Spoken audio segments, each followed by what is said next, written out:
Ah, the wonderful world of carburetors. So if I can, I will try to save a carburetor.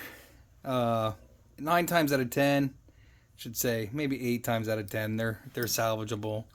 Uh, Sometimes they're not. What happens is people leave gas sitting them too long, especially gas that is a blended ethanol gasoline setup. The carburetor gets gunked up. In the case of the Little Wonder, the carburetor looked more like this. And as you can see, the varnish and the corrosion and stuff like that. So and then you got little ports in here, and you got your venturi tubes. And if you let them go long enough, you can see on this one here, it's actually completely rotted shut. And the same thing on this side. So these are beyond salvageable. The Little Wonder unit was, in my opinion, salvageable enough that I pulled a needle from a good unit, and then replaced it in the unit that you have. But if gasoline sits in the units too long, just like this guy here, here's another example. You get crust and varnish and junk inside them. Stuff that does not help the fuel system run, or help the unit run, I should say. Other things that happen too is like the tops of these get dirt and oil on them. So sometimes you get air mixture screws that get a little bit of debris in them.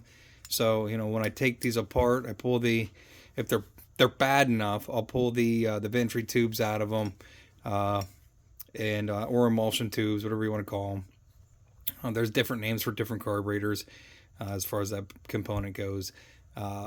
And then try to go ahead and save an OEM one, because as readily easy or available that the Chinese ones are, just not a big fan of them. So like there's two little screws in here too that you can remove to go ahead and further try to clean things out, or I should say they're not screws, they're like presses. But you can see like the varnish here has gunked that up pretty well. Sometimes you can get lucky, you can clear them out, you can replace needle seats. These units have a rubber tip on the end of the needle. Some of these units have needle seats that are inside the body of the carburetor, and then you would use a needle seat puller, which I don't see mine right now, so it's probably floating around in another box, but you would have a needle seat puller that you would pull that out of. This one actually has a plastic venturi tube or emulsion tube.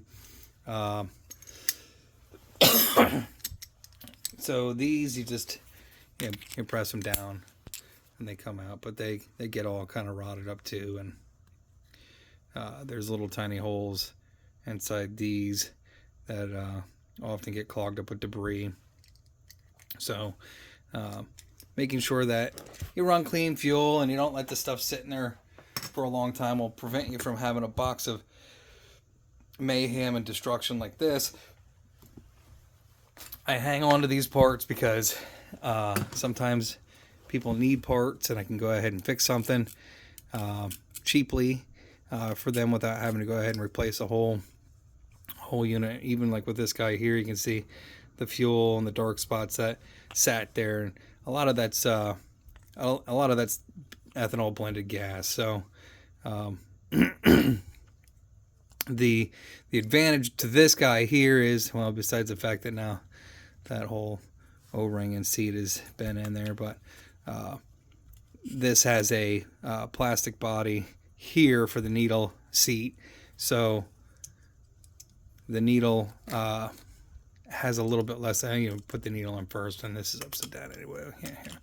But what happens is, if you get on an angle with some of these units, the float is open past a certain point, and these are not adjustable, so you can't bend tabs in or have a float height set on them, and gasoline will float or flow out of the unit, and That does happen if you get beyond a certain degree. But if it's a run issue and you think you have clean fuel and you think you have a